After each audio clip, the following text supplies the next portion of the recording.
When you watch cinema, you're looking for a vision of what life can be. Right. We need to repurpose the idea of the studio picture towards a bigger vision of the future within this type of film.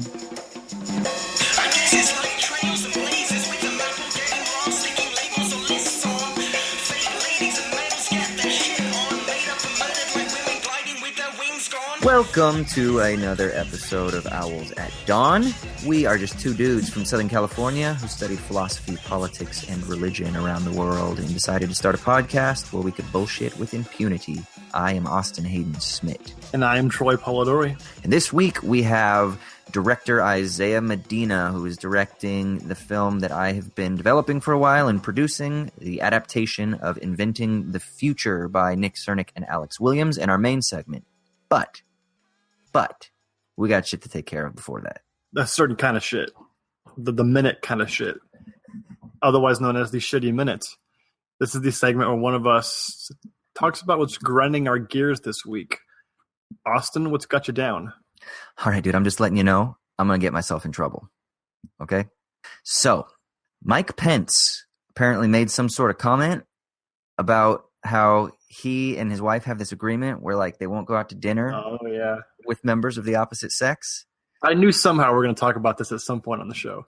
And then it came out that they also have an agreement that they won't go to parties, cocktail parties, or various other environments where there's alcohol, unless their partner is there. And liberal Twitter blew the fuck up. And it ate the shit up. Oh my God. Yeah. And they blew up.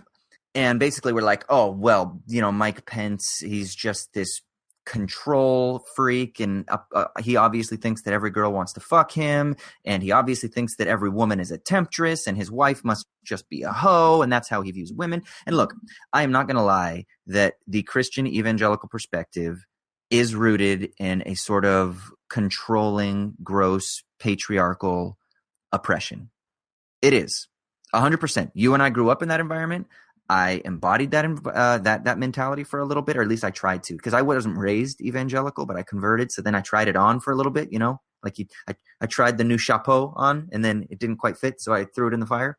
But I'm going to say this. I think that liberal Twitter is full of shit.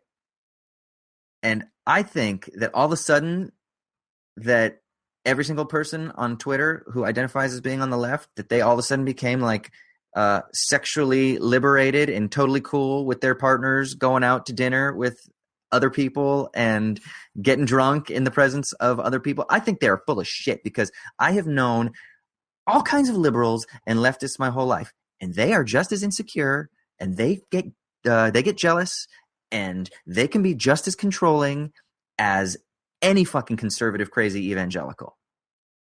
So get off your... You just can't say it. That's the issue. Get off your fucking high horse, man. Because here's the bottom line. Bottom line is monogamy essentially is not freedom. It is the suppression of the id. It is. And that's okay. That's not a bad thing. And it's just something we need to recognize. So I'm not trying to valorize pure id over discipline or anything like that per se. But I guess my gripe is just over this serial mimicry and this idea that somehow nobody has any concerns about their partner going out to dinner with somebody that could be a potential sexual threat. Like, come on, you're jealous. Shut the fuck up. You're jealous. Shut the fuck up. Don't act like you're not fucking jealous. Don't lie to me. Fuck, man. And I don't know, man. A part of me, as much as I might not like maybe Mike Pence's perspective, at least on my assumption that it's rooted in that sort of evangelical patriarchal control mechanism, which I'm pretty sure it is. But I don't know that I necessarily think that you saying, hey, that there are boundaries. I don't think it's always the coolest thing for me to go out to dinner with women all the time, because I know how it's going to make my partner feel. Now, granted, would it be great if nobody was ever worried and nobody was ever tempted and nobody was ever, in any way going to jeopardize somebody else's feelings that they have placed into your trust or into your care. Yeah, that'd be great. But we live in a market society where we treat people like fucking meat. Everyone's on Tindo shopping, which means you just are like, I want you, I don't want you, I want you, I don't want you. So we are so geared to think about bigger, better, the bigger, better deal, the next thing, the next hot thing. I need that little jolt of dopamine that I'm cool with relationships if they say, hey, look, I'm not really down with you going out to dinner all the time with members of the opposite sex. Now, that doesn't mean that you stop the person, and there needs to be mutual respect and care and communication, and I get that. But at the same time, I don't know that I'm necessarily like, when I hear that stuff, I don't automatically think that they're all fucking morons because you don't have freedom in your relationship, because monogamy is not free. It's not free. There's no such thing as freedom in monogamy. It's discipline and control, and you just accept it. But it can be beautiful at the same time. It is beautiful under certain conditions, right? Yeah, save yourself there, whatever. Yeah. I don't know, man. I feel like I really disagree with you on this. Yeah. I mean, I agree that the left's full of shit, but you could probably always say that about liberal Twitter. I mean, just Twitter itself, like, panders to you being full of shit whenever you do and say, especially if it's like the outrage machine. Yeah. So of course it's full of shit, but in the sense that I still have a problem with this whole, because I experienced firsthand the evangelical emphasis on men and women not being alone together unless they're married. That always acted implicitly, and I didn't really realize this until I was older. It acted implicitly as a way to basically keep women away from networks of influential people and powerful people. And so women have to stay with the women and men stay with the men and, do their little homoerotic dance or whatever it is. And then you keep positions of power within the circles of male dominance. And so basically 50% of the population all of a sudden is not able to network with people who are in power, and you keep everything stratified.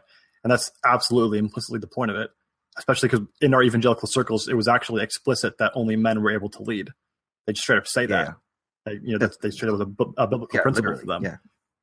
And the mechanism by which you ensure that is this separating, and to consider it's sinful and shameful for a man and a woman to be together unless they're married. So I find that as being exactly what it was then is what it is now in politics. And so I think it's absolutely open for critique, and in fact should be critiqued from a left perspective. Does that mean that necessarily the left isn't full of shit? Well, of course, both are true. But don't you think there's nuance here? So I'm not saying thou shalt not, right? Because I'm not making some sort of appeal to a moral thing. I'm saying that I think that for liberal Twitter to act like there is no such thing as jealousy, and that there is no such thing as people want to fuck, and that they will when booze is involved, and then for them to completely just disregard that and to go from one ditch to the other ditch, right? From one extreme to the other extreme. I think that's my issue. Of course, I am not saying that there should not be freedom to be able to go out and have a fucking dinner with a potential client or something like that. Of course, I get that's the way business is done. I get it. I was in LA. That's fucking, people are doing dinner meetings at the Soho House at 11 o'clock at night, 12 o'clock at night. And I was like, that's not a dinner meeting. That's an excuse to go and get drunk with people and quote unquote have a dinner meeting. But it's not, Dude, in Hollywood, the adultery is where you do the business. But that's the point, though. But that's the point, too, is everyone is fucking each other, So, I totally get you there. But that's why there's nuance here, is because I think the difference is that, so Pence, his position was coming from like that absolute, like thou shalt not position. And that we would both, I think, have a problem with. The liberal position on Twitter in response to it was another absolute response. It was there's nothing wrong ever, and how dare you even insinuate that there could ever be a problem with two people going out to dinner. No, sometimes that is not the best, especially in a culture where we are literally conditioned to use people, right? So it isn't simply benign to go out to dinner with people, and it isn't simply benign to go out to clubs with people and get fucked up and do lines of coke with a bunch of random hot chicks on a beach in Spain. Oh, but it's because I was at a movie premiere, babe. It's totally cool. Don't trip. Really? Like, yeah, this says a lot more about our relative experiences than I think it says about anything else. Yeah, I'm sure too. But yeah, I mean, I get what you're saying. If the discussion is about how to have healthy relationships, then that's one discussion. And I think you're absolutely right that liberal culture in general, it fails miserably at that. That's an entirely different issue than I think what's being talked about here, which is basically when you're in a relationship, how much freedom do the partners have? And even though I'm sure Mike Pence and his wife both tacitly agree to this sort of contract, I guarantee you that they don't. I mean, in the absolute sense, right? This existed before them, and they're in it because it was already a cultural norm in the circles that they were in. So, sure, in that sense, it sort of disadvantages women, and that's why I think it's absolutely right to just label it with this, critique of misogyny, which is what it is. And then, if you want to from there on have a discussion about how to have healthy relationships, then yeah, let's do it. That seems like a different issue to me. Yeah. No, you're right. And I think that's what I was trying to articulate. But once again, my meandering mind was jumping all over the place. But that was the idea. I think there's a difference, too, between what we would say like politically or what we would say ethically. And politically, I think the right move is to be like, no, Mike Pence, you're obviously just trying to Bible bash your wife over the head. And that's clearly what it is. It's the woman should be silent in church. And also all other women. Because if they can't ever like speak with him alone, then that means that they're never going to have any influence on him. And that was important. He only hears the voices of men, right? And that was an important point that I think a lot of people did make. That said, oh, that means that he's probably not going to have any women in his tight inner circle because you would have to be alone with them at certain times, and you will have to go out to, mixers where there's booze or something like that. And so, and also, I think it breeds a weird, like a real awkwardness. Like if you can't be in a room with somebody because there's booze, because you're afraid that you're going to bang them. Like, to me, there's just like a weird social awkwardness. And I don't really do well with awkwardness because I don't believe in it. If you're in a situation that's uncomfortable, then you talk about it. Or if you're in a situation that you think is a little bit weird, then you analyze it and you confront it and you move through it. And if you see like your ex across the room, you don't have to be like, or if there's like your hand goes to reach into the ice jar and then some pretty girl, her hand goes to reach in the ice jug too, and your hands touch. It's not like, oh, my hand touched this girl, I'm going to have a boner now. No, like we've moved beyond that. We're not teenagers, like let's cut through the awkwardness and let's just be adults that are rational and capable of responding to life, because life is weird and stanky and funky, and let's just embrace all of it. Yeah. I mean, in the words of the dude, it's very much treating objects like women, man. In the sense that if you think of somebody as being basically a stumbling block to your marriage, your good Christian life, whatever it is, your personal ethical self-presentation, if half of the world is that to you, then they're just an object, and even worse than an object, a stumbling object, right? Meant to make you fall. And so you're not going to accord those people with the same amount of care and respect intellectually when you're doing your job. And when your job is to serve the nation as a public servant, that should absolutely be the entire point of what you do. It seems directly in contrast and in contradiction to his very oath of public service. Yeah. But I mean, that's neither here nor there, because they're obviously not going to see it that way. No.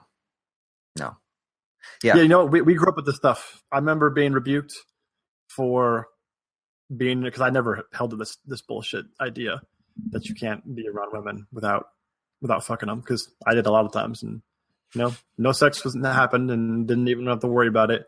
Wasn't a big deal. Might be different for some of you out there, like Austin. Yeah, but, I'm not gonna lie. Like, I've had a very difficult time in my life having female friends, because more often than not, something has happened, with one of us. Like, I've developed feelings, they've developed feelings. A weird night, you hook up or something like that. But then, I don't know, a lot of times you just laugh about it and you're like, oh, well, we were drunk and we made out or whatever. But maybe it is a personal experience thing too, because but I do have a few friends that are females that nothing has ever happened with. Ever. Like, not even close. And we're still super tight today. But it has been kind of weird. And then most of the dudes that I grew up around too, I think it was just like beat into my brain, like you can't be friends with girls. And I think that's just one of those things that I don't know, dumb bro things that I'll need to continue to grow out of. So just be patient with me, people. That's all I'm asking. Just be patient. Well, you went from your shitty minute, you were carrying a sword, you were hacking some people down, and now you're apologizing? Nah, man, just own it. It's a hot take. Own it. Yeah, fuck you, liberals.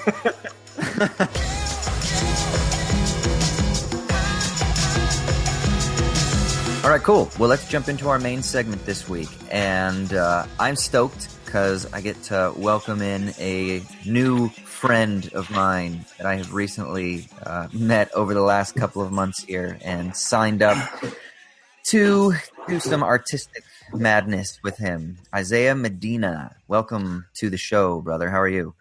I'm doing great. Having a nice day. So how are you? Doing all right, man. Doing all right. So for people who have not seen your previous film, don't know about you, give us a little bio. Who are you? What do you do? Why are you on this podcast? I make movies. In 2015, I made my first feature called 8888. Which, by the way, I got to say, whenever I talk with people, it seems that so many people are confused if it's 8888 or is it 8888. Is that? I mean, during the festival run, I always called it 8888. But now that it's done, for some reason, I've been saying 88 just because, quicker.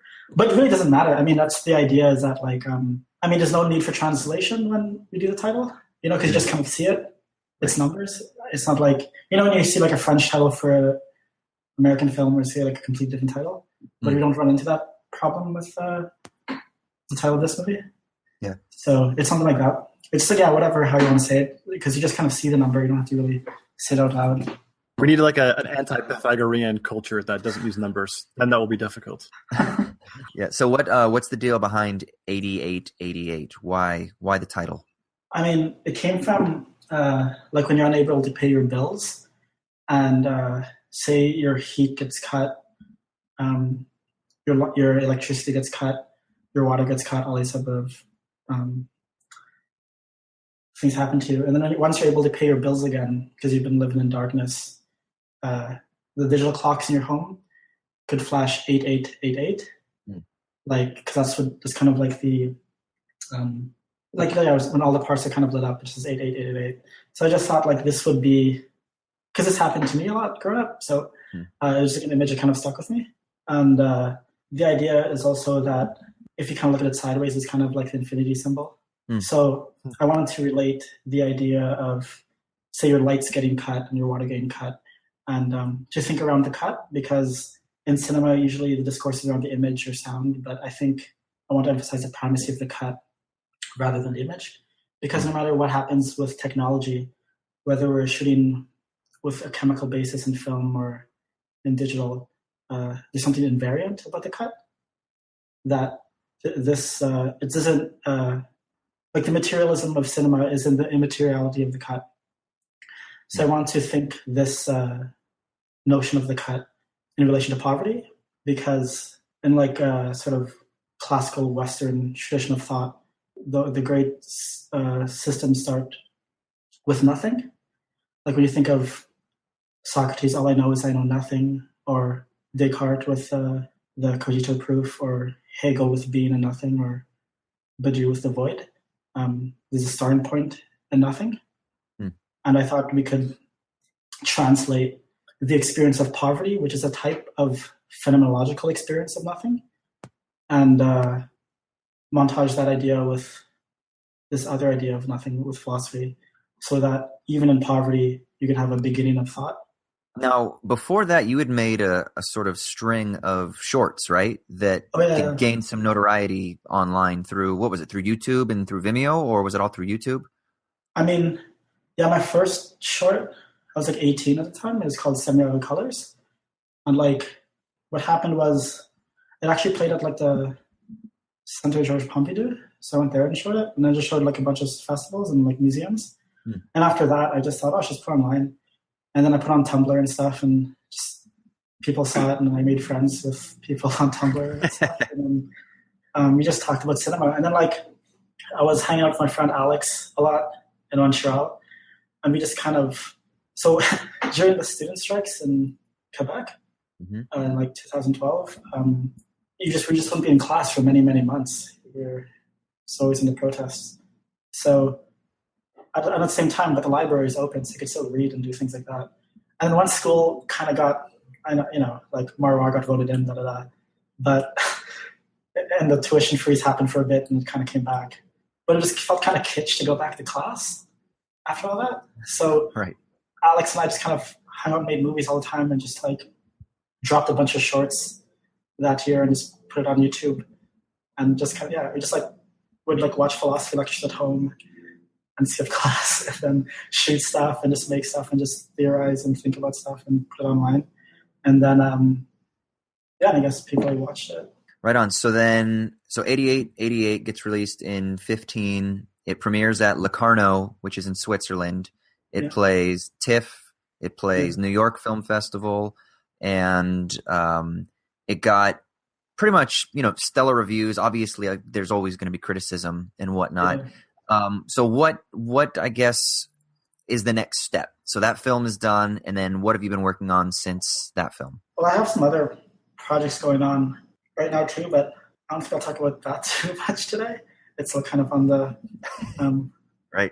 Gotta keep some things secret. But I mean, I think I told you about it before, but I just don't know if you're talking on the podcast. But since we're kind of inventing the future now, it just seemed that it was a nice transitory step from thinking the notion of poverty towards like a notion of UBI and post-work. So it just seemed like you wouldn't make a second film about poverty in a way, Right. You try to think something else. And if the last film tried to think, how beginning occurs was like the figure of nothing or like the restarting symbol of the 8888. So it's related to like the thought of the beginning is the beginning of thought type of idea. This idea that we're thinking of transition and, post-work, post-capitalism, UBI. So it just seemed that the connection from thinking the beginning and now thinking theories of transitions was like the right step. Yeah, it was kind of a perfect marriage. When I read the book, I read it and, I know Nick and Alex from conferences over the years. And when I read the book, I knew that there had to be some sort of artistic collaboration. It just kind of jumped off the pages at me. And I think also this idea of a universal basic income, it's so interesting because the book was published at the tail end of 2015.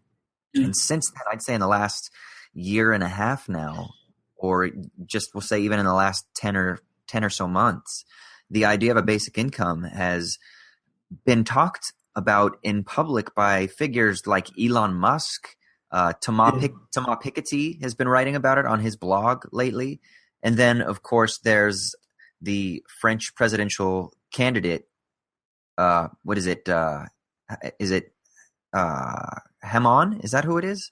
I think it was, who was actually running as an advocate. The one who was the socialist candidate who took over for Hollande. He was actually running on the platform of a universal basic income. Yeah. And it's really interesting that this idea has garnered so much attention. And now there are all of these sort of pilot programs all around the world, from various cities in the Netherlands to Scotland to places in Canada. And then there are some weird ones in the United States where they're like a basic income, but they're not government funded. They're private funded. Yeah. So, but there are all these things going on around the world, and it's really interesting. So I just felt like the book, it just seems so fucking timely that it should be having. Troy, did you finish? You were reading the book for a while. Did you finish it? Yeah, I finished it last year. Last year, that's right. Okay. What did you think when you read the book? Yeah, I mean, I was coming in after all this stuff had been into the blogosphere and the Twitter sphere, and so I was aware of all the arguments. But seeing it all together and the critique of folk politics and everything else, it really kind of encapsulates all those different issues that are sometimes seen separately into one vision, which I think is more important than anything. Seeing it as one cohesive vision and alternative to what's currently happening. Yeah. Especially in liberal politics. Yeah, I think the thing I like about it is they talk about it as though the demands that they make, because they make 4 demands in the book, right? One is full automation. One is universal basic income. The third is shortening of the work week. And then the fourth is the eradication of the, I guess we'd say, the capitalist exploitative work ethic. Yeah. And when you take those things individually, there was just that there was some British politician, I can't remember who it was, but that was giving shit to the Green Party because they were saying that they demand a 3-day weekend. And he's like, oh yeah, Green Party, while you're at a 3-day weekend, why don't we do this and this and this and that? And everything that he mentioned was very reasonable. Yeah. It was all very like you look at it and you're like, yeah, a 3-day weekend, is that the craziest thing in the world to suggest? No. Yeah. But I think individually, it's like, no, full automation. We want robots, everything, robots and everything should be automated. That might sound a little crazy. And then, a universal basic income. Everyone just gets a flat thing, but there's also still social protections at the same time. Because, libertarians, some libertarians are cool with the basic income as well, as long as you cut all government spending, right? So that's not what they argue for. And then, of course, the idea of the shortening of the work week and the eradication of the work ethic.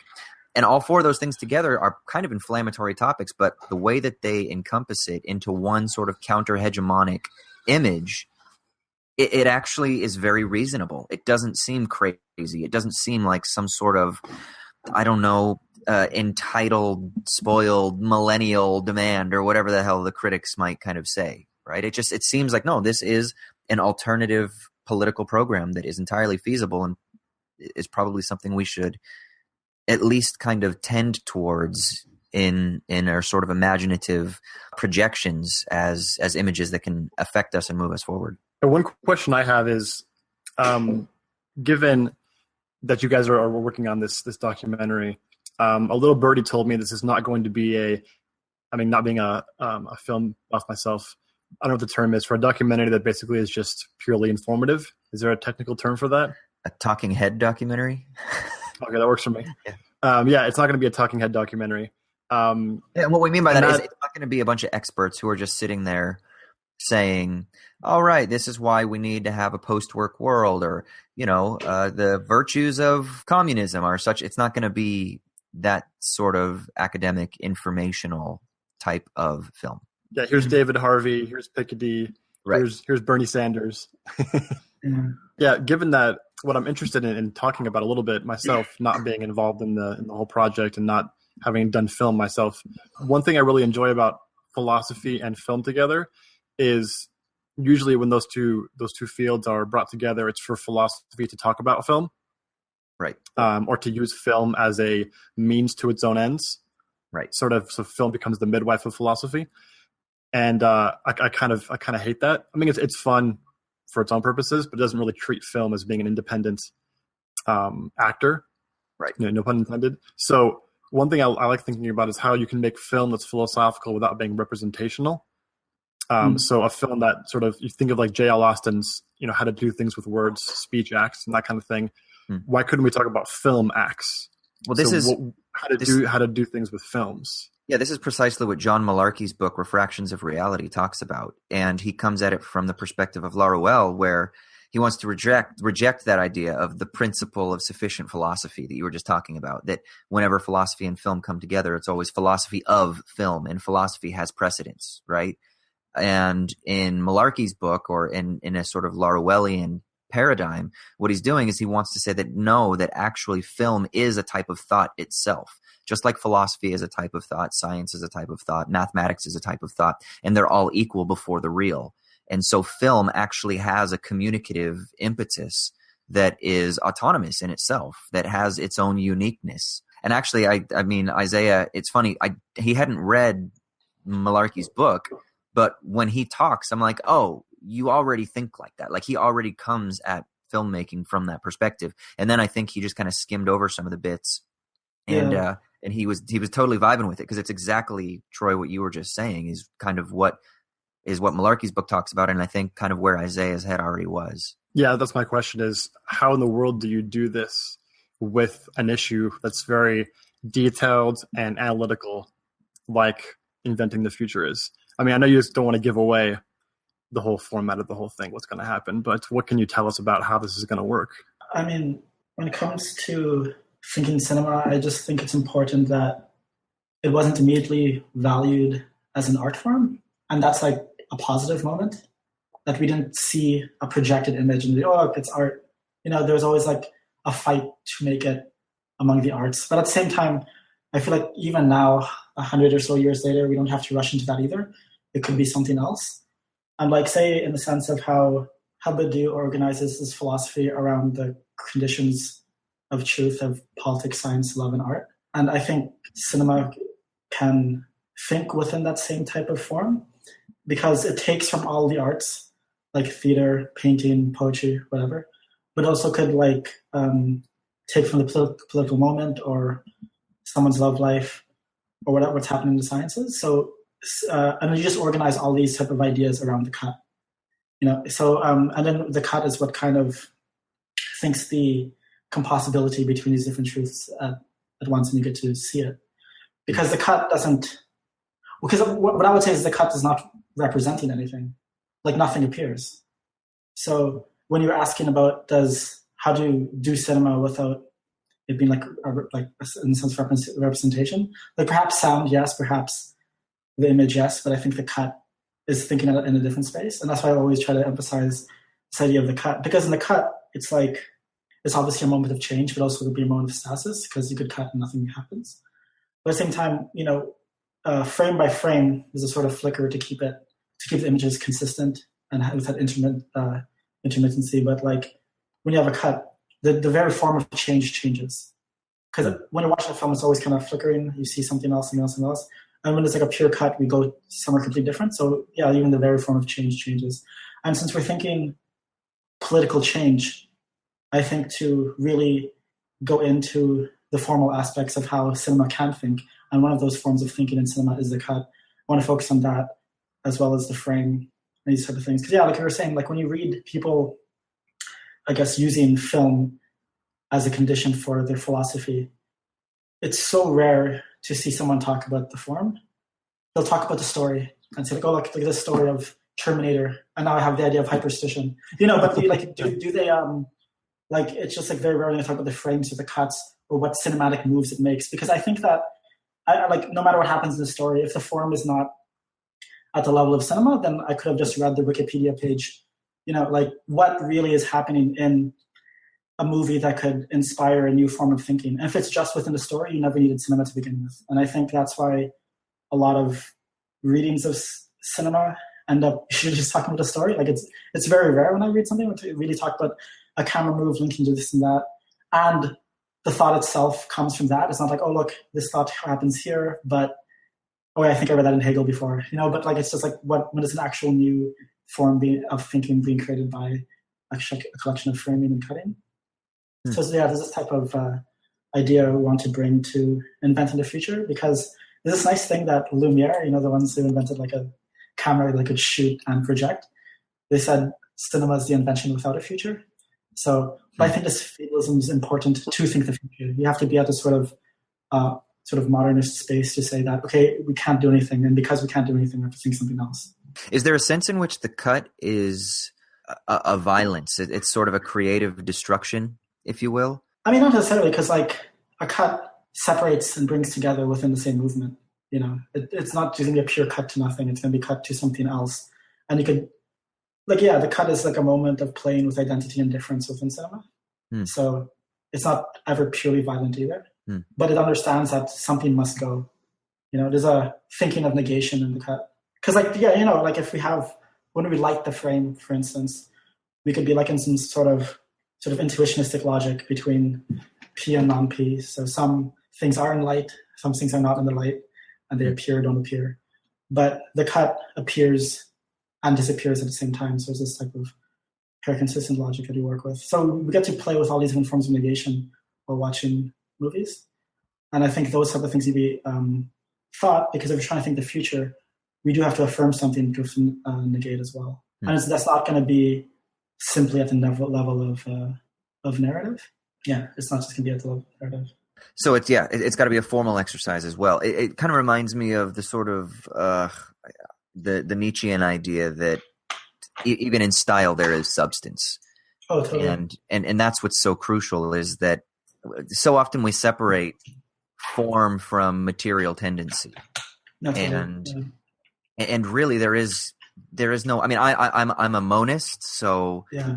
I think if you're going to commit yourself to radical immanence, which I do, then you have to reject difference of kind in some ways. And I ultimately do. I kind of just think everything is difference in degrees.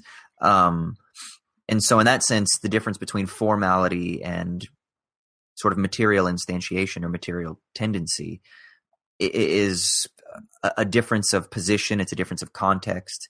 It's the difference of enactment. They imbue one another and they co-constitute one another.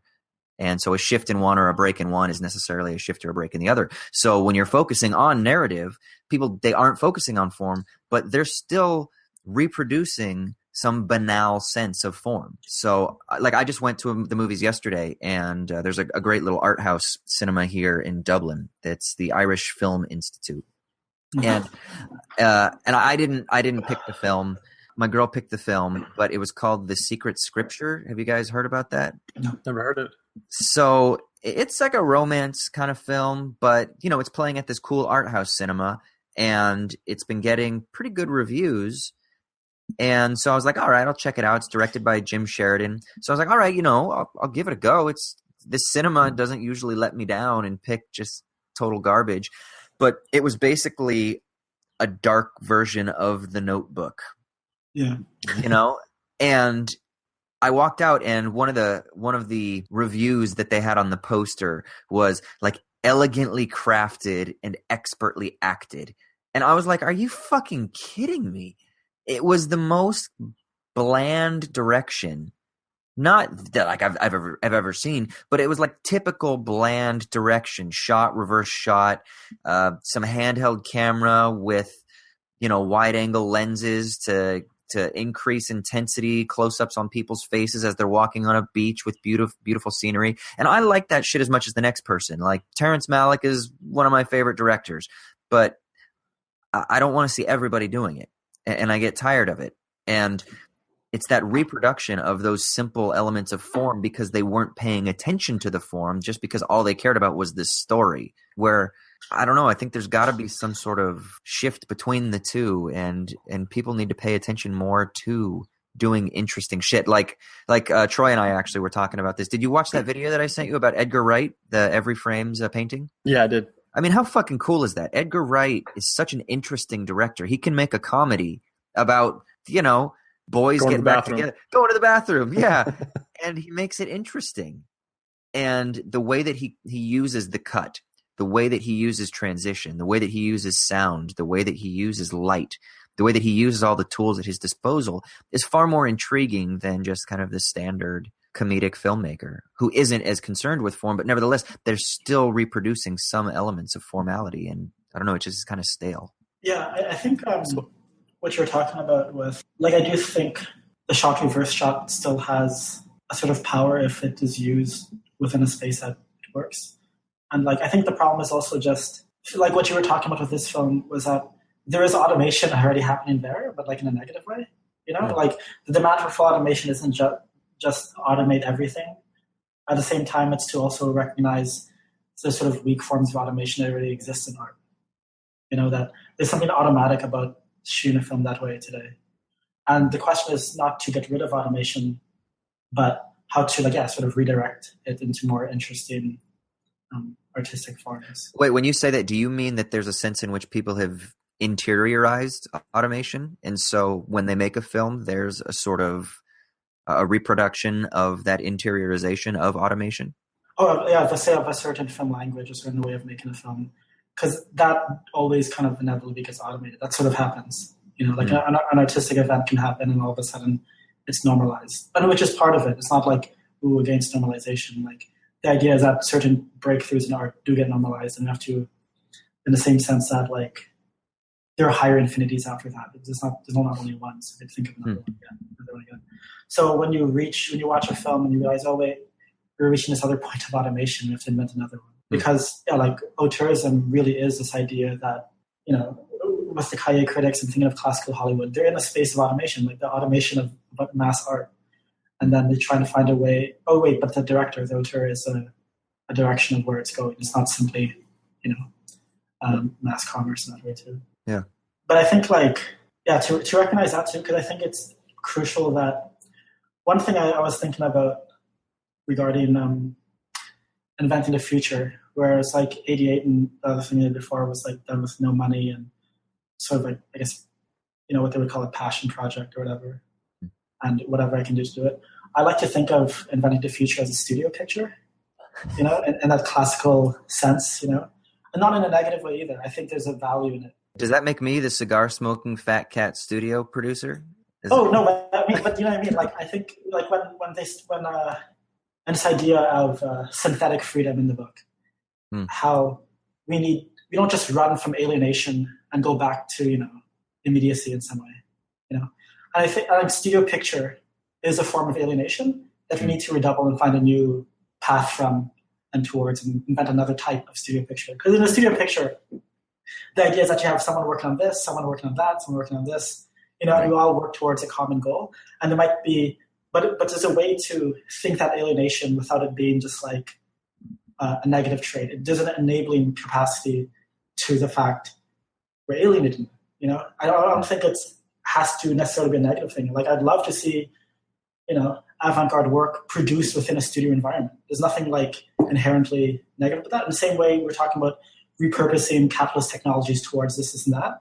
Right. We need to repurpose the idea of the studio picture towards a bigger vision of the future within this type of film. Right. I mean, Badiou talks about the idea of the hope for a proletarian cinema, right? Yeah. A proletarian art. And one of the things I think that's interesting, something that I've written about previously, is that I think that even in a film like, let's say, The Notebook, since I was just talking about it, even in a film like The Notebook, there's still some sort of logic of freedom or some logic of transformation or some logic of affect that is embedded within it. Now, it might be clouded structurally under the sort of intentions, or I should say the intensities or the variations of bourgeois art or suppressive art or whatever it is that's holding down the flows from being released. But nevertheless, the logic of freedom or the logic of transformation or the logic of the future or the logic of utopia or these different sort of imaginative images, it's still embedded.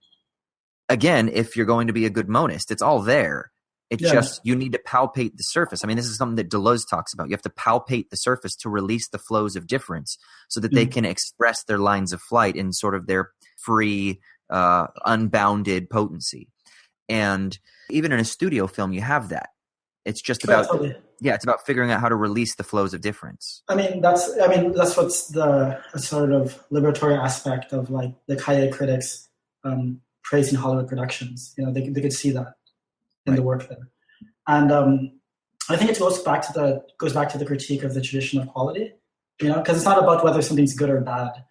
I'm just curious if it's cinema. That's what I care about. Like I'll watch Notebook. There could be a cut or a shot or a scene or like a minute or a second or maybe 10 minutes. And if there's some idea of cinema there, I mean, it's like the idea of cinema is more important than any existing film. And I think sometimes you encounter it here and there in good or bad films. So I think the classic critique of traditional quality means that I don't care if it's good or bad. Like there's probably like some moments I liked in the Notebook. I remember it was like some emotional things in that. When he I forgot, I haven't seen it in a while. I was like really young, but the scene when they're out by the car and he's like, what do you want? Yo, that gets me. Okay. Yeah, totally. I mean, that's what I mean. Like this the idea of cinema, this sort of yelling or like yelling in the rain. Yeah. Blah, blah, blah. And I think these are valuable ideas just in the sense that when you watch cinema, you're looking for a vision of what life can be, because it looks so close and yet so far from what is being lived. And to apply that to inventing the future is a type of hypersystemel thing too, that if we're using the same materials of the present to imagine the future, it means that the future is already here in some sense. Yeah, so it's that type of thing. Yeah, like I'm more or less usually down to watch anything. It doesn't really matter, and that's part of the idea. But when you talk about like a proletarian cinema, at the same time, it's like I always like that Jameson quote about in a society of like massive inequalities, we're okay with it as long as the rich are as vulgar as everyone else and enjoy vulgar things. But that means there's a genuine possibility of the proletarians reappropriating the notion of high art. And that's something I like to hold on to because yeah, that's why I'd rather be surrounded with that. And there's nothing necessarily elitist. Like, it's like when Antoine Fite talks about like theater being elitism for all. Yeah, it's like UBI for all. It's like, this type of idea. It's not necessarily anything wrong about high art or these notions. But if you untie high art from totality, it could be something else, So I think, and yeah, if all the reactionary tendencies are within politics and the art they're into are just sort of, I guess, memes and Hollywood movies are not as interesting and just focus on story. But, okay, fine, let's just watch great films or something. Let's just try to think those type of things too and reclaim it for whatever political subject we want to name today. Like I always disliked when people would think 88 is inaccessible to people. The only people who say that are cinephiles. Like if like high school students came up to me and like even younger who really liked the movie and asked me about, what's a good philosophy book to read, I could really relate to this film. I just want to learn more about philosophy. And yeah, there's no actual divide. It's just a sort of fiction by like film critics who are just upset that we're reading philosophy at all. So I don't like this sort of idea that, no, it's the coexistence is already there. To act like, just because they're reading this or that, it's elitist now, or because they're cutting like that, and playing with colors like that, not everyone will like it. But I just think it's just a pure false propaganda to be against a sort of way of thinking about art, especially if you're poor or colored or this or that. Like I feel no satisfaction in simply just, the person on screen looks like me too. Like, who cares? I honestly don't care. That's whatever. But I'm more interested if we could think some new forms. That's the only thing that I'd feel connected to in a way. Because if it's a new form, then we're all the same before that new form because we haven't seen it yet. And I feel no simple satisfaction of being like, I really wish we got this narrative story. Yeah, back to narrative. But if their skin was like mine, I'd like it more. Like, no thanks. I just want to see a different way of looking at a face, a different way of cutting around it. And maybe the skin appears as something completely different too. So it's just these type of questions that just, and yeah, they always tie back to narrative and never to form in the same way. Okay, so I have kind of a naive question. We've talked about some of the, what this kind of film can do and how it's different from this kind of more traditional representational kind of film. What would you guys say to the idea that taking something like Inventing the Future, which is inherently political and it's progressive and all these things, and then doing an artistic or avant-garde approach to it, a naive question might be, well, isn't that mean that no one's going to actually get the ideas behind it? If this isn't a vehicle for ideas, but is its own kind of separate goal in mind, then does anybody come out of this and say, yeah, I want to be a socialist? I mean, I think it's difficult for that to happen in any film regardless. I think most socialists go into a film knowing they're socialists beforehand, And the idea is not to reaffirm a subject that's already there, but to create something else. And I think only within these type of forms you could come to that. Because the idea too is that pretty simply cinema is not politics. And I think there's also a danger of always having all our politics only in art. And then you forget to do politics in other ways too. I think it's also just to also just enjoy art for what it is, or enjoy a movie for what it is. Because there's so much to say, like if we talk about, I don't know, like if all our politics depends on who wins Oscars and that, then once the Oscars go well, then our politics is done. Like it shouldn't all just be around the cultural sphere. But at the same time, what can culture and art do? It can think new forms of beauty, and beauty has its own relation to thought that we have to think. That's unthinkable within the book Inventing the Future. Like, what can we learn about beauty from Inventing the Future?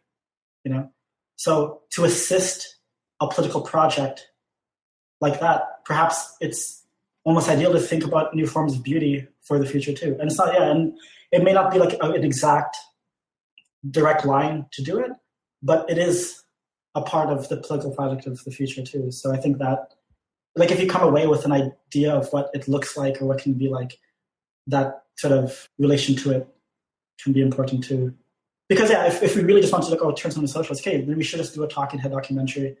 But it probably wouldn't even be cinema anymore. It'd just be like a bunch of people talking about like, hey, do this. And but people who watch that movie will probably already agree with it, you know.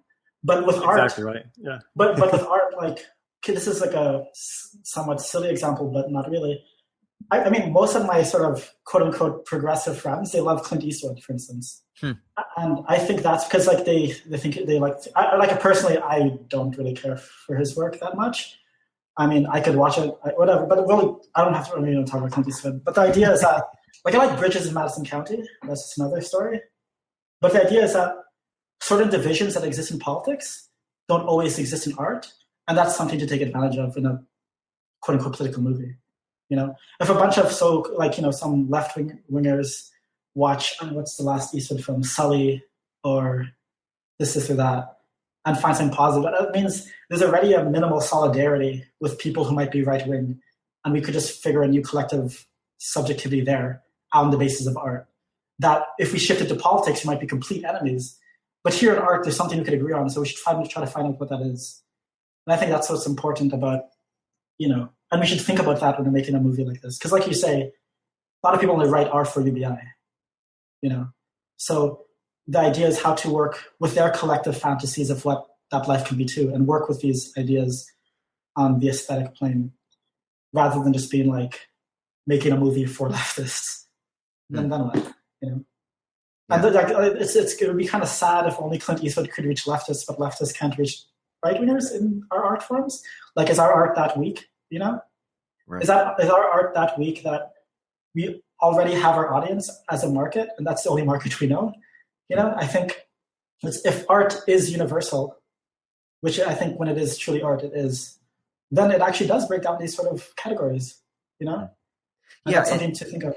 Yeah, and this is something too that William Connolly and that Deleuze talk about that I think fits in, and it's the idea that there are what I've termed micro psychobiological shifts that are constantly taking place when we're embedded or thrown into any material environment that is not of our own choosing. You know, the muffin that I eat or the loud noise outside my windows at night, all of those things are affecting me. And when you go to see a film that is sort of playing with the accepted phenomenological lived experience, it does sort of shift or initiate the phenomenological epoche, the reduction, right? And in that there can be a power. It can rewire those shifts. It changes neuronal flows, and I don't mean neuronal simply in the biological sense, but I mean it more as a metaphor. It changes the sort of affective, emotive, phenomenological, psychological, material flows of your embodied consciousness, your embodied, enacted, extended, embodied consciousness. And it does change you. It can change you. And that's happening to us at all times. And so for me, I think one of the things that's interesting about high art or good art or transformative art or liberatory art, or maybe we could say transgressive art, is that if it's not one film, someone's not going to come into Inventing the Future and they're going to walk out converted like they had a Holy Spirit moment, you know? I mean, maybe. Fuck, if someone does, great. But that's not the point. The point isn't to have a sort of immediate radical conversion. It's about the perpetual transformation and reproduction of new forms of living, new forms of creating, and new forms of ways of being together. And so this film is an extension of your mind and your creative impetus that began with, you know, the first short film you said you made when you were, 18? Or maybe before then? And it's all an unfolding, if you will, of that.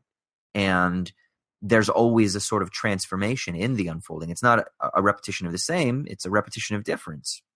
And there's always a new transformative power or potency that is being expressed, that is being instantiated, and that is kind of like breaking down the compartments of lived experience and releasing the flows of life in different ways. And I think that's what this type of film does. It might not convert someone to socialism who otherwise is a hardcore Hayekian free market capitalist, but that's okay.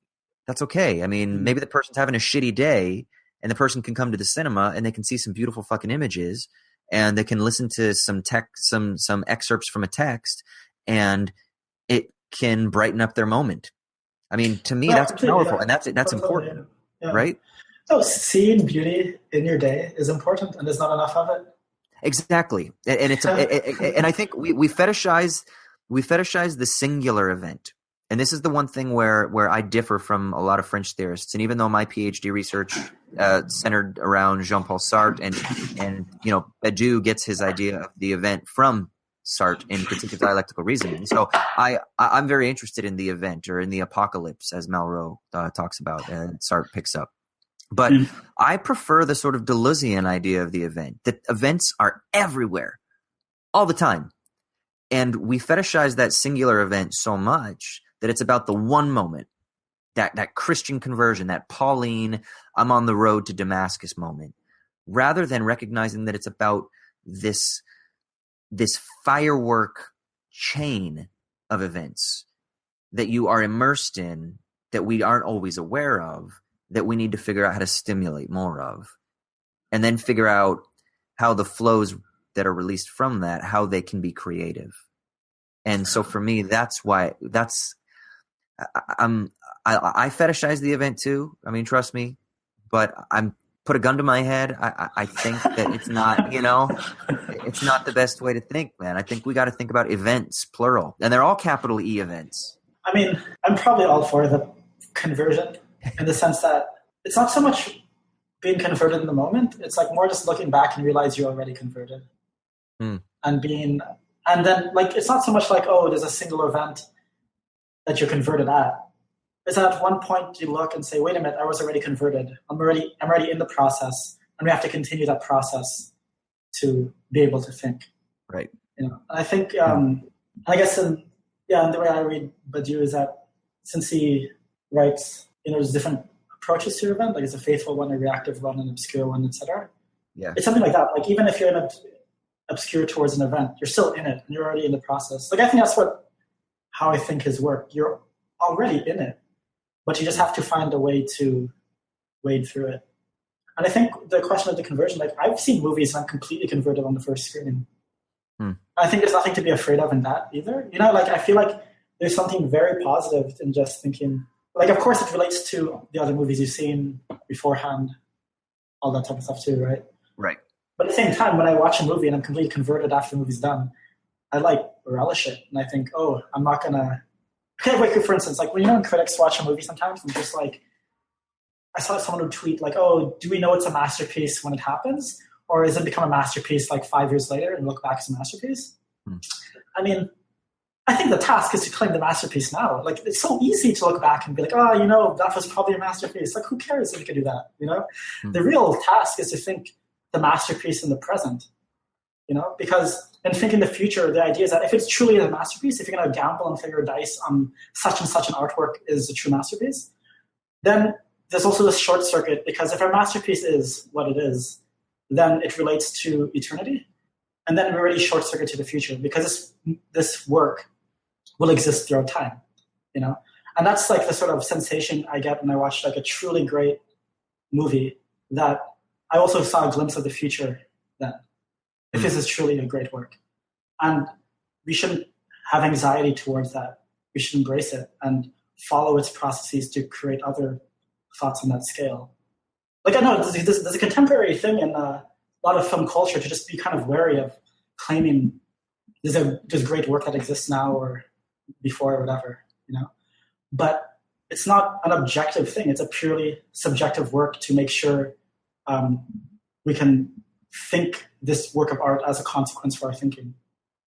And that's something that kind of bothers me today, that it's even like around in my generation, people are just so anti-masterpiece, as like an axiom for their thinking, that we're just not going to see anymore, or it just doesn't really happen. It's it's an evil idea to begin with, blah, blah, blah. But I think it's so false. No, there's poems I've read as a kid and I love them now. And I feel like without thinking's relation to the eternal, what are we thinking about? And the idea is not eternity is already there to be discovered, but it's created in these works. Like when a mathematician finds a new proof like it's going to be eternal for all time, but it's also a creation. It's this Cartesian idea that creation is linked with eternity. It's not just always there to begin with. So I think when I see a great new work of art or fall in love or this or that, it's like that. It's like like Spinoza, we know by experience we are eternal. It's not like a pure thought, you experienced it and it's unbelievable. So I think that relation to artwork should be defended against all sort of transgression about, there's no masterpieces, this is that. But when I think of the works really changed my life, I'm definitely riding for it for eternity. Because then I got a glimpse of the future and I know these works will last. Not on its own, it's because I will have to defend it over and over again. I will have to transmit some of its ideas in my own work. But that's the work of thinking with art. It's not just like, it's great, I'll just keep it to myself. You have to defend it. You have to create an idea around it. You have to continue some of its lessons in your own work, in your own life. Like that's what makes it an event. It's not just, I claim it and it's great. It's like it becomes an event because of the consequences I followed, because I think it's an event in my thinking. It's funny because when I was talking about traditional quality, it doesn't matter if it's good or bad. Yet at the same time, I'm defending the question of the masterpiece, for instance. I mean, perhaps the term is wrong, but I think you know what I'm trying to get at. I just think that it's important that when people try to evaluate the term, I feel like either we come up with a new critical term or we just have no terms of evaluation. What are we doing? We're just kind of consuming films and that's it. I also distrust the sort of indeterminacy that we can just get rid of a bunch of terms and we'll be fine, So, but I think this link that, let's say, the term masterpiece has with the invention of a new type of tradition, because each time a masterpiece, of course, is added to the set you have in your head, it subtly changes what came before. You'll have a new understanding of a certain film, like a new film comes out, and the whole idea that it will create its own predecessors. That there's going to be some things in the older works that are new now because this new work brought that out of it. So there's those constant change like that too.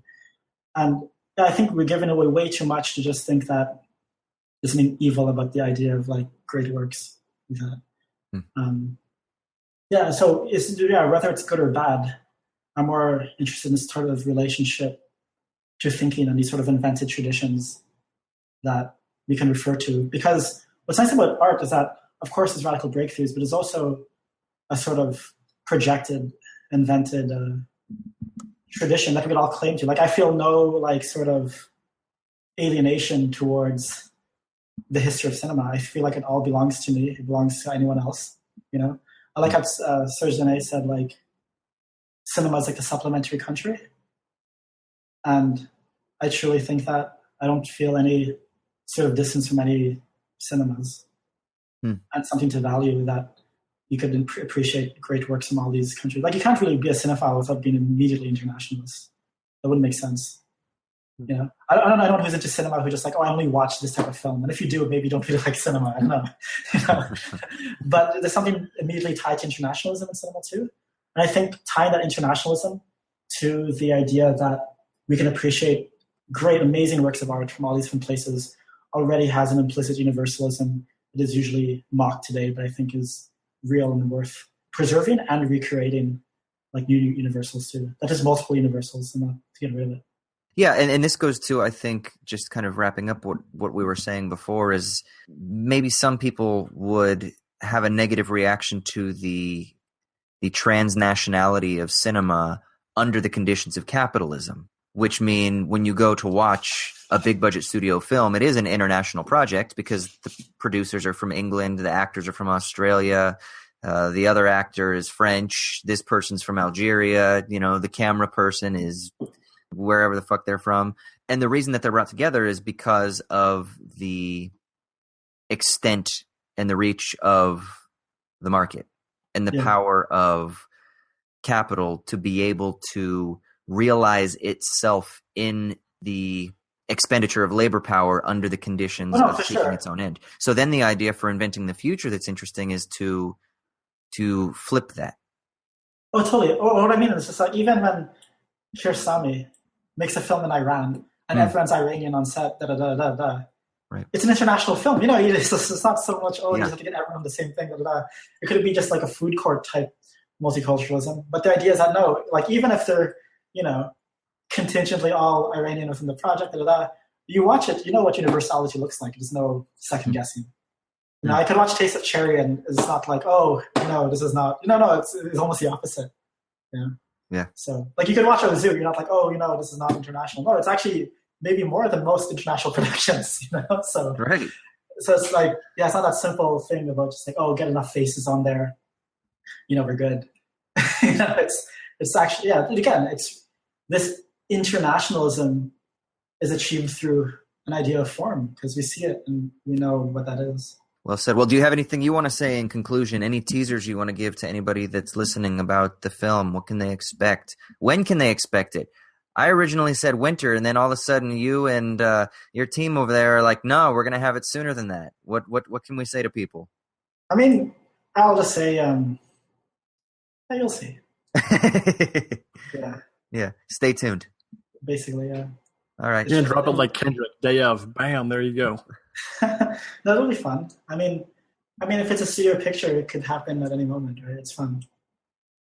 We're all working on it. We're all having a good time. So sounds good to me. Well, thanks, brother, for coming on and chatting. Of course, I had a fun time. Really appreciate it, man. Yeah, of course. Yeah, thanks, nice to meet you, Troy. Yeah, you too. Yeah, for sure. So that was Isaiah Medina. He is the director of the film that I have been producing for the last little while. It's the adaptation of Nick Cernick's and Alex Williams' Inventing the Future. We are launching our crowdfunding campaign. It is actually live today, Thursday, April 6th. It'll be going for a month. And we got some badass rewards on there, all kinds of free books. Like literally, dude, Troy, Verso has hooked us up because Verso obviously published Inventing the Future. But they sent me an email a little bit ago, and, we've been trying to work out a package for what they would be able to offer. But basically, they were like, yeah, we can do tiers where it's like, one tier can be a free copy of Inventing the Future. And then one can be 3 free ebooks of your choice. It doesn't have to be Inventing the Future, anything. And then another tier is 5 free ebooks. So basically, we have all these bundle packages where for like $35, you get 5 free ebooks. For like $50, you get an advanced online access to the film Inventing the Future. Plus, you get 5 free ebooks. Plus, you get this. Plus, you get that. We've got these badass denim jackets. Did you remember the denim jackets that Kanye was wearing that said Pablo on the back? The ones that say Godard on it? Yeah, the ones that say Godard on the back. Yeah, I saw that. Yeah. That's ridiculous, man. So you get that bundled with 5 free ebooks, bundled with and we are actually got some hardback, or not hardback books, but hard copies. They'll be paperback books, but hard copies of books, but opened up from the entire Verso library. So they have books on art, politics, culture, philosophy, economics. They do novels, books by Ta-Nehisi Coates and Angela Davis, and then Zizek. Oh, nobody likes Zizek anymore, so fuck Zizek. But Rancière and Rosa Luxemburg and Tariq Ali and Owen Jones. I mean, their library is massive. So there are some badass rewards. So check out the crowdfunding campaign. You can go to the website, inventfuturedoc.com, and then there's a button. You can click that and it'll take you straight to the Indiegogo campaign, or you can just go to Indiegogo and search for Inventing the Future. Let's move on, Troy. Sounds good, man. I'm in on that. But can I get a denim jacket? First of all, can I not get a denim jacket? But just a jacket that has other like avant-garde 60s filmmakers. I think that's amazing. Like Truffaut. Can there be a series? Yeah. Can I get like Fellini up in this? Fellatio? The Fellini Fellatio? The Fellini Fellatio? Is that a move? That's a move I heard about. Yeah. It's called the Fellini Fellatio, babe. Don't worry about it. Yeah, I'd be so down for a whole series. So one of the other producers on it. So Isaiah has a team that he's a part of. His production company is called Quantity. It's QTY, and the co-producer that's on his side of the pond over there in Toronto is Matthias, and he basically made these denim jackets. And so maybe if we petition him, he's only got a limited amount of these jackets. I think there are 4 of them. Maybe we can get some more made in the future because I think they're fucking rad, dude. I want one. Yeah, I don't really want full communism unless it has denim jackets. And you got to rock the double D too, right? You got to have denim jacket and denim jeans. That's the future that liberals want, right? That is the future that liberals want. Double D.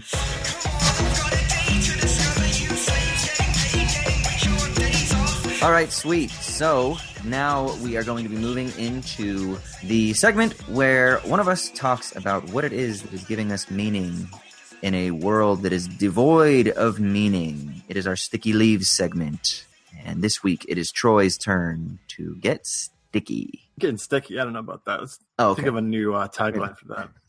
my Sticky Leaves this week is baseball. It's opening week of baseball this week. And you know what? I feel like we kind of need baseball right now. Okay. See, if you listen to this podcast, you know that I love basketball. Talk about it probably too often, bore people. I understand. I apologize, but I'm sorry, not sorry. Basketball, as much as I love it, part of it is great because it's so dramatic. Like its genre of storytelling is drama. It builds up great characters, figures. They have downfalls. They sometimes come back. And you have redemption story. There's tragedy. Teams rise and fall. You have occasionally when a single person like has a Herculean effort and they defeat the gods and the Titans like LeBron did last year with one of the greatest teams ever against the Warriors. And I love that. I obviously love the game too, but the drama of the whole thing in professional basketball is amazing. I feel like there's a toxicity level though with drama. And you talked about this before, Austin, about having drama in every area in your life. In the social political scene right now, we are at the toxicity level of drama. I can't take anymore how much of the end of the world is supposed to be happening at every moment. I don't want to think about it anymore. I want to just almost ignore it and go on with my daily life as if I'm living in rural nothingness and nothing else in the world matters to me, just for a time. And baseball is kind of that. Baseball is a war of attrition. You're just trying to outlast your opponents. When you're watching a game, you're just trying to get to the end. It's long. It's too long. There are 162 games. There's way too many games. One loss is just whatever. Who really cares? 5 losses in a row. Whatever, man. And there's so much variance in it. You know, the best hitter in baseball fails more often than he doesn't. Mike Trout's the best player in baseball. I mean, he gets on base about 40% of the time. So 60% of the time, he's not getting on base. Even with that, you know he's the best. You can lose 5 games in a row and still be fine. Sabermetrics, advanced statistics in baseball, tell you to always avoid overreaction to small samples and to look at the long game and to strategize and to trust the process, even if the results don't come right away. Those are all principles I feel like we could use a little bit right now. We could use a little long-term strategy, a little attrition, a little organizing for these long-term goals rather than just winning the initial battle. Don't just focus on let's impeach Trump and let's defeat the Republicans and let's win the 2018 midterm elections and then everything will be fine again. Everyone knows at this point that's not how you win. There has to be long-term goals for social change. And with baseball, we could learn a little bit about that, I feel like. So you know what you should do? You should watch some baseball, get really fucking bored, and then be like, this is kind of what life is sometimes. And that's actually okay. Oh, man. I want to like baseball. I like going to games and drinking some beer and, having hot dogs and shit with your family or your friends or your homies. I'm down with that. I call myself an Angel fan. I grew up watching the Braves all the time because they were always on TBS when I would come home from school, and I wanted to watch Saved by the Bell, and a lot of times it would be fucking the Atlanta Braves playing, or sometimes on WGN it would be the Chicago Cubs. So I used to listen to Harry Carey and watch Sammy Sosa and Mark Grace and shit play. So, I know the game. I enjoy the game under certain conditions, but it just doesn't grip me, dude. You're addicted to the drama, man. I'm addicted to the drama, bro. I need that dopamine rush, man. The fuck? You're a monogamy man. And that's baseball is monogamy. Baseball is you marry the person and you're with them for 162 games and you lose 5 games in a row. And, people get injured and then you come back and you play, and then you get injured again, and you come back and you play, but it's okay because even if you miss 20 fucking games, you still have 140 games to go. But just like in marriage, there's a guaranteed salary in baseball, so you're locked into that shit. So you're getting paid no matter what. Does that work? Does that work? I don't know. I liked my metaphor better than yours, but that I don't know. This is more about me than this is about anything else, I guess. I do enjoy bits of it. I do enjoy, like, when I really enjoyed watching the Cubs win last year. Yeah, it was great.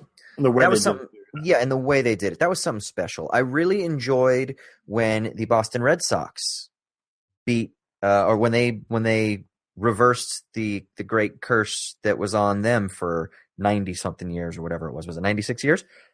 Whatever it was. I enjoyed that. And the way they did it too. They came back from 0-3 against the Yankees too, didn't they? Yep.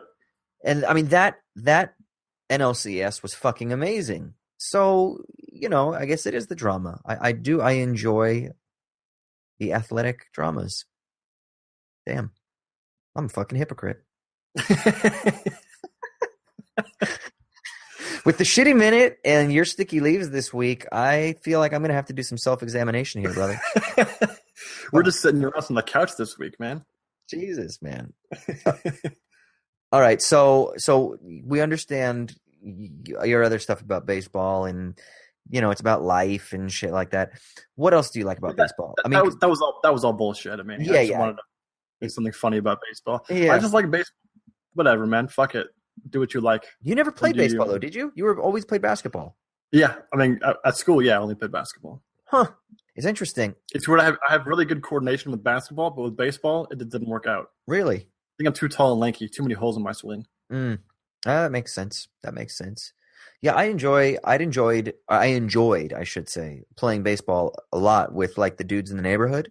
We would always play, and that was fun. But the Sandlot version of baseball is the best part of baseball. Yeah.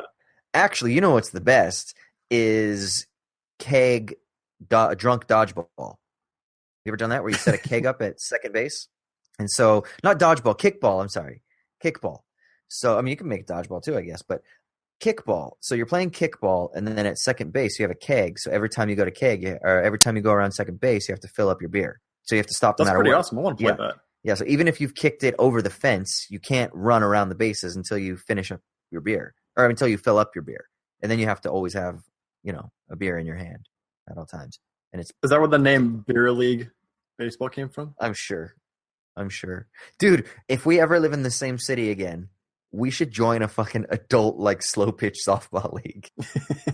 That'd be so fun. That'd be fun, dude. Oh gosh. It's a similar game with basketball. I don't know if it's like a ubiquitous at all, but my family played it when I was growing up. It was shooter basketball. It's basically horse, but instead of letters, you take shots. Really? And so you do a shot. If you make it, the next person goes. If they miss it, they take a shot. And so the more that you miss, the more shots you take, and then eventually everyone's just on the floor. I love that idea. We're playing that. when I'm out there. Yeah, when you're 7 years old and you're not allowed to play, and you're watching everybody just fall over constantly, it's pretty entertaining. Yeah, I'm sure. Have you actually ever played? Oh yeah.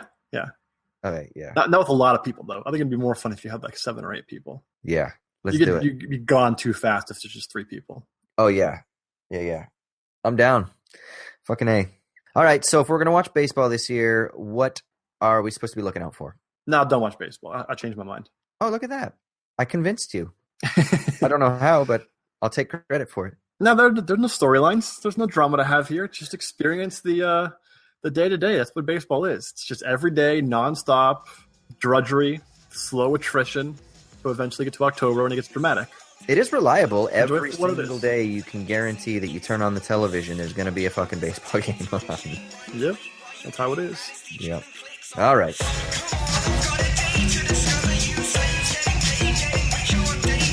All right, so for our next segment, this is the bullshitting part of the show, where we talk about something that either doesn't matter at all or that we know nothing about, essentially. It's going to be more of the former this week, as we're talking about the beginning of spring. Mm-hmm. Austin, what are your thoughts about our beloved second season of the year? Yep. Because winter starts in December. Yep. But it's the second. I didn't appreciate spring until I moved to England in 2009, because growing up in Southern California, you don't really experience changes in the seasons, right? It's just pre-summer. Yeah, exactly. Exactly. And we don't really have a winter, so there's not truly a dramatic shift. The only thing that really changes is it gets lighter later. And I remember that was always enjoyable when I was growing up. But that's really it. That was the most dramatic shift from winter to spring growing up in Southern California.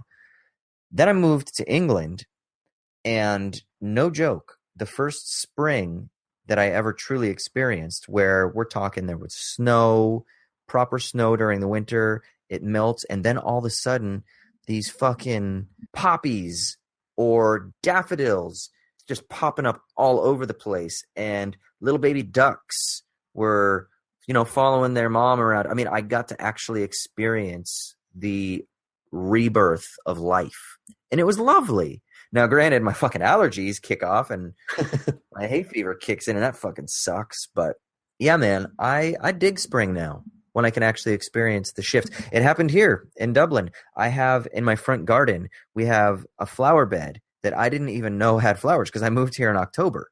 So, I moved in and it was fall and they were already dead. And then, of course, winter, there was nothing. And then literally one morning, I think, Kira and I walked out of my house and there were these fucking daffodils just fully in bloom, yellow and orange, right out in front of my house. And it was very lovely. And we were kind of like, oh, it was still kind of cold then. I mean, it was cold today too, but we had some nice weather the last week or so, which wasn't so bad. But I enjoy it, man. What about you? Yeah, when I lived in the UK, I really appreciated spring just because it was like a dialectical movement, right? Negation of the negation. Yeah. The winter was so dark, and it was dark for 19 hours a day at certain points. Oh. And then spring comes, it's a release. It's a salvation from all this stuff. Whereas growing up in Southern California, it's literally fall, post-fall, pre-summer, summer. Yeah. And that's all that really is. And so the minimal change means that you don't even notice when there's a change in seasons. The only real difference for me that I can tell over the last week or so is that there's a lot of birds that are fucking on my roof in the mornings. And I didn't notice that as much before. So I think that's the difference in spring here. Oh, God. In Dundee, I don't know how it was in Aberdeen, but in Dundee, Scotland, they have shitload of seagulls, and those fuckers got busy like year round on the roof of all of our apartment buildings. Those things are so noisy, man. Oh, God. Yeah. You know what? You were talking about how it was 19 hours of darkness a day. And now Aberdeen is quite a bit further north than Dundee, even though they're only about an hour and a half apart. And I remember in the dead of winter, the sun would come up at like 10 and it would set at like 3:30. And that is no way to live, dude. The seasonal affective disorder was real for me. It's real. I thought it was fake. Real. It's real, if you man. grew up in America, you know that. Yeah. I don't know how. Hey, do you think seagulls and birds allow their women partners to go meet with other seagulls and birds for lunch? Yo, it's in the animal world. In the animal world, it's like you get one season with a bird, and I don't mean bird in the way that the Brits use bird, because that means girl. But you get one season with a bird, and then she's off to find another mate. Yeah, they're polyamorous, right? So it's yeah. That's my point. Again, monogamy is not about freedom. It is literally control, okay? So all you liberals out there trying to somehow vindicate that these monogamous relationships are free and you're cool with your bird going off and hanging out with the other birds, no, you're not, because secretly we're all just fighting against our instincts and it's driving us all fucking mad. But that's okay, because we have the powers of rationality and the imagination to invent new futures and invent new ways of dealing with each other in monogamous relationships. Yeah, this is what was that show with Adam Carolla back in the day on Kira? Loveline. This has been Loveline with Austin Smith. His solution for inventing the future is just fuck everyone. Universal, basic fucking. I'm not saying that's what we should do. I'm saying that's what the id. I'm saying that's what the id wants. Okay, whatever, man. That's what it wants. We shouldn't do that. Now, we should have periods in our life when we do that, but then you need to get over that, and you need to, find someone that you can control each other with. It's like, isn't the Hegelian concept of love where it's about like mastery over the other person? You talking about like the master slave dialectic? No, like didn't Zizek talk about that shit where it's like the idea of love is like I love you, but what I mean by that is like I'm controlling you or I have ownership over you, and then you have ownership over me, and we both are we just accept that. Isn't that some Zizekian thing? Yeah, I think he also said love is evil for that very reason, though. Yeah, exactly. That's what I've been saying this whole time. All right. Well, now that we've come full circle from the All right, so now that we've talked about, I think we've talked about sex in basically every segment other than our interview segment. Let's throw it over to Michael. Anything going on in hip hop this week? With first-class legroom, big cocktails for everyone, and a schedule you can depend on.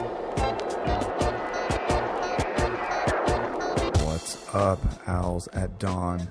It's This Week in Hip Hop with your friend and mentor, Michael Burns. Pretty good week for some full-length releases. There's two that I'm really excited about, so I figured I'll just tell you about those because that's kind of how this works. That's the relationship that we have set up, and I think it's going well so far. So, first of all, I've talked about this guy on the podcast before. Someone who's probably my favorite contemporary rapper.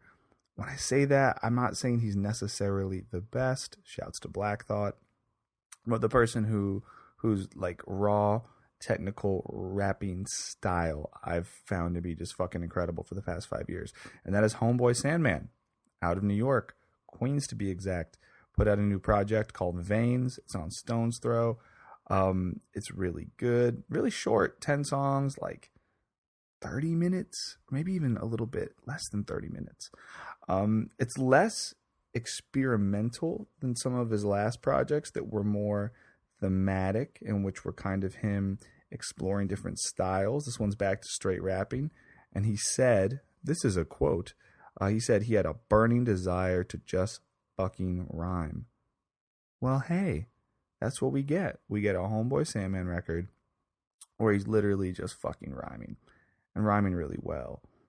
This kind of reminds me of the version of Homeboy Sandman that I first fell in love with, which is just taking kind of jangly, loopy, contemporary East Coast production and doing virtuosic. That's not a word.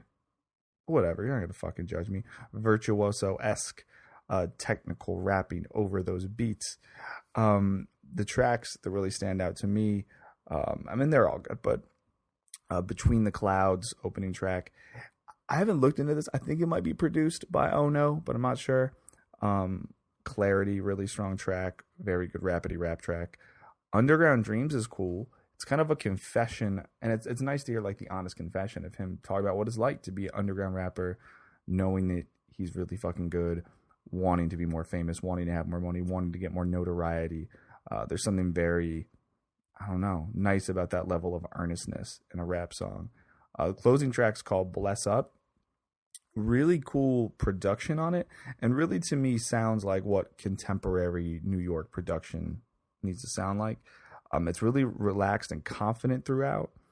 There's a really funny line. Well, I don't know if it's funny, but there's a line where he says, but money, Molly, fashion, murder, raps, or straight infant. Does anyone besides me have the balls to be indifferent?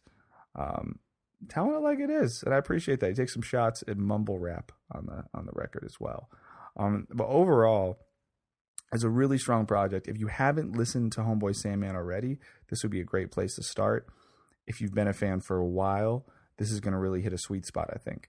And in general, I think the cool thing about Homeboy Sandman is it's an insane mix of like soulfulness and technicality. I think we get a lot of rappers that are soulful and stay in the pocket and work with a beat really well, who might not be technically gifted as wordsmiths. We have a lot of other rappers that can do the rapidy rap technical thing, but don't have any sense of like soulfulness to their work. And Homeboy Sandman just has an insane mix of these two. And I think that's something that's really important about him. And it's great that like on a Sandman song, you can feel punched in the gut by the soulfulness and the truth of the music, and also still have that part of your brain that's impressed with technicality light up. So definitely check that out. Homeboy Sandman, Veins, it's out now. Another person who is one of my favorite rappers in the world and probably one of yours put out a project this week. I think it's not officially called an LP or an EP. It's 8 songs right in the middle. But Freddie Gibbs, You Only Live Twice. Twice spelled with a 2. I've already talked about some tracks from this. But man, it's good.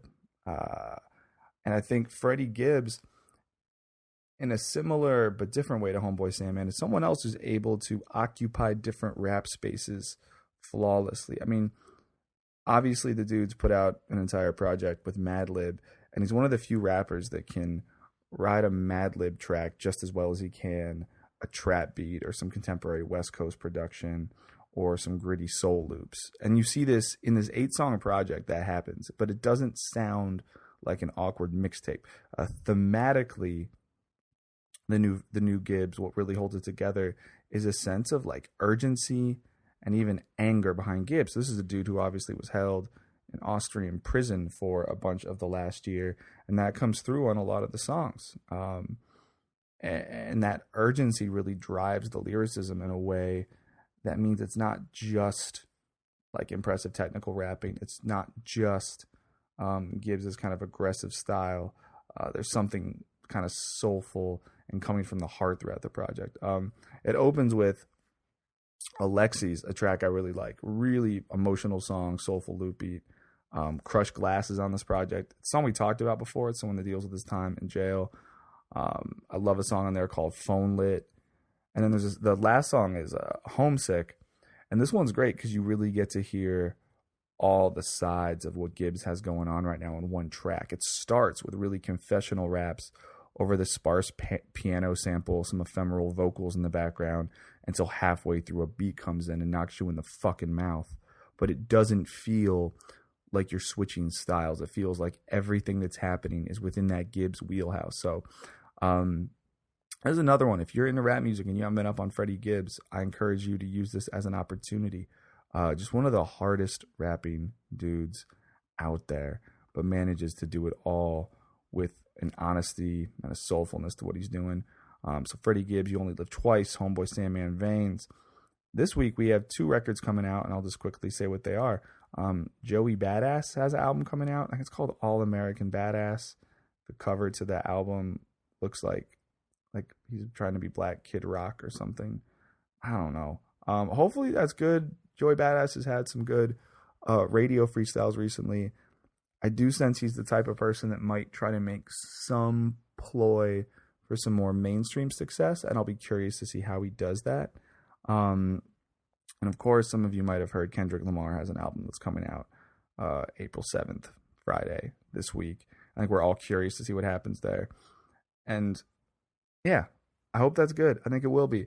I think it's really weird that Kendrick's last release, Humble, was marked by a very weird controversy. I don't know if you saw this. People got mad that he said he likes women without Photoshop and wanted to see their stretch marks on their ass. And people got really mad, and like women got really mad. And I'm just a dude, so what do I know? But it is weird to me that like Future can say if he has sex with you once, he owns you as property and you're a part of his collection and no one complains. And then Kendrick is like, you don't have to Photoshop. I want to see stretch marks on your ass and have sex while I wear polo socks. I don't know. I don't get the world sometimes. But I guess it's not for me to get because I come from a position of historical patriarchal power. I'm sorry, I feel bad about it. But either way, you have good stuff to listen to this week. Those 2 records I just told you about, Homeboy Sandman and Freddie Gibbs. We know we have Kendrick coming out this week. We have Joey Badass. We have some other stuff, so you have no excuses to not listen to good rap music. I'll catch you all soon. It's Michael Burns, This Week in Hip Hop. Owls at Dawn. Hit me up on Twitter if you want to, at Mick O'Brien. Be good to your family and don't eat too much gravy. Bye. Here I go. The sky as smoothly as a bird, you scarcely realize you are traveling. All right, thank you, Michael, for that. Now, I know that you're excited about Kendrick, but we have to wait a little bit. So, did you get to listen to Homeboy Sandman or to the new Freddie Gibbs at all this week? Yeah, I listened to the new Homeboy Sandman, which, as always, I'm digging. What do you think? Yeah. I was listening to it today while I was at work. I kind of just had it on the background on repeat, so I listened through it a couple of times. It's weird. I mean, it almost. I feel like, and again, I'm saying this as a novice, right? In my sort of understanding of the hip hop world, but I feel like because all of his stuff is always so good, I almost don't get excited because you just sort of expect it to be good. But then you do have those moments when Michael's talking and you kind of snap out of your lived experience, right? And you kind of are like, oh, he is really fucking talented. It's just that it's always so good. I think for me, I kind of forget sometimes how difficult it is what he's doing and how he really is at such a high level so consistently. Yeah. But it's never like he never like releases an album that's bad. Yeah, he's like the San Antonio Spurs, man. 50 wins every season. Yeah. Yeah, exactly. Exactly. So, I mean, I know that there are other rappers that are like that. Like, Kendrick, his last few albums, I mean, his albums are always good, right? But for some reason, it just seems more like there are more peaks. Like there's a more intensity when a Kendrick album is dropped and I think it's because the hype train, and that's makes sense then that Homeboy Sam was rapping on that one track about how he wasn't getting that kind of notoriety because he doesn't have those peaks of excitement. It's just almost like a slow and steady reliability, which doesn't get you paid. Yeah, I mean, the Kendrick albums are cultural events, so that's a bit of a different signifier there. Yeah, definitely. Yeah, I haven't listened to the Gibbs album though, so I'll have to check that one out when I'm on my vacay this weekend. Yeah, by the time this episode comes out though, then we're gonna probably have Kendrick already out. Yeah. Well, I mean, it'll be out. So today's Thursday. Is it going to drop today? Oh, it's gonna drop tonight, I guess, or the 7th. So sometime around midnight or tomorrow. Okay. So. Yeah. Well, most likely, if you're listening to this, the new Kendrick is live, so you'll have 3 things to listen to this week, and for many weeks thereafter. I'm sure. Exactly. So what's this deal about people freaking out about the stretch marks comment on that Kendrick video? I didn't even hear about it. What could you possibly have against that, unless you think women should be photoshopped into oblivion? I mean, maybe they felt that he was somehow denigrating women by pointing out something that's generally perceived as a flaw, which I don't think that's what he was doing at all. He was affirming life. He was affirming difference. He was affirming the fact that, yeah, when you put on a little weight or whatever, you get stretch marks, or if you have a baby, you get stretch marks. But that's fucking hot. Let's affirm that shit. That's nature, man. Let's affirm that. Or not nature in the absolute sense, but worked matter. So, dude, you should write an essay called "Stretch Marks as Worked Matter." A Sartrean analysis of post-pregnancy. Yeah. No, I don't know. I didn't hear about that controversy, so I don't really know. Well. All right. So what do you got up to this weekend? You're on spring break, right, brother? Yeah, currently on spring break. I mean, I'm almost done by the time this is coming out, but it's been enjoyable spending most of the entire week grading midterms. Oh, well, that's not really a break, is it? That's like a spring work. Yeah, but on the weekend I'm going away, so it's going to be nice. Nice. Well, enjoy your time away, and now you have new music to listen to while you're away. You are too, right? I am. I will be in the Scottish Highlands, and then I'll be in Glasgow, and then I'll be in Dundee, and then I'll be back in Glasgow. So I am looking forward to it. Yeah, I'm going to be away from media the whole time, I think, so I'm going to come back to a Kendrick explosion, I'm assuming. Oh, nice. Yeah. I'm going to try, but I've still got to manage the crowdfunding campaign a little bit while I'm gone. So I'm not bringing my laptop, but I will have my phone, and I will have to tweet and do some emails and social media shit. But that's okay. That's okay. That's stuff that I enjoy. But I really front-loaded myself with work this week so that I could just kind of cruise through some fun social media stuff and then talking with people about the film over the weekend through casual conversations. But for the most part, I'm going to try to unplug myself. Speaking of that, as we let you all go, Parliament out there, you want to do one last drop of that Indiegogo campaign that just went live? Yeah, it just went live. Check out the Indiegogo campaign. You can either go to our Twitter page, which is at InventFutureDoc, D-O-C. You can go to our website, which is inventfuturedoc.com, or you can just go to Indiegogo and search Inventing the Future, a documentary adaptation. And you can throw us some coin. I was talking with someone today, and he was like, hey, man, I would want to contribute so bad. He's like, but I don't have much money. I'm like, yo, I think our target audience is a bunch of young theorists or filmmakers or leftists. And leftists aren't exactly like generally people who have deep pockets for the most part, because they tend to be anti-capitalist, or they tend to be researchers or artists or dreamers or something. You got to get that Soros money, man. Come on. No, I know, and I'm down. Soros, if you're out there and you want to be an executive producer, call me. Anybody who has thousands and you want to donate it, we've got options for that as well. But I was telling the guy, I said, look, if we get 1,000 $20 donations, then we reach our goal. And that, to me, that's fine. So whatever you can give. We've got $25 tiers, we've got $35 tiers, we've got 50, 100, and then onwards and upwards to some big tiers. But don't worry about that. Don't let that turn you off. Whatever you can give, honestly, is fucking amazing. And we got some good rewards for you, free books and shit. So check those out. And also got a kind of rad video that Isaiah put together that is at the top of the crowdfunding page. So you'll get a little bit of the aesthetic vibe of what we're doing with this experimental piece. And other than that, I got nothing to say, except you can also follow us, Owls at Dawn, on Twitter, Instagram, owls_at_dawn. You can shoot us an email, owlsatdawnpodcast@gmail.com. Am I missing anything, Troy? I got just 2 words to add to that. What up? Das Vidania, Amerikanski.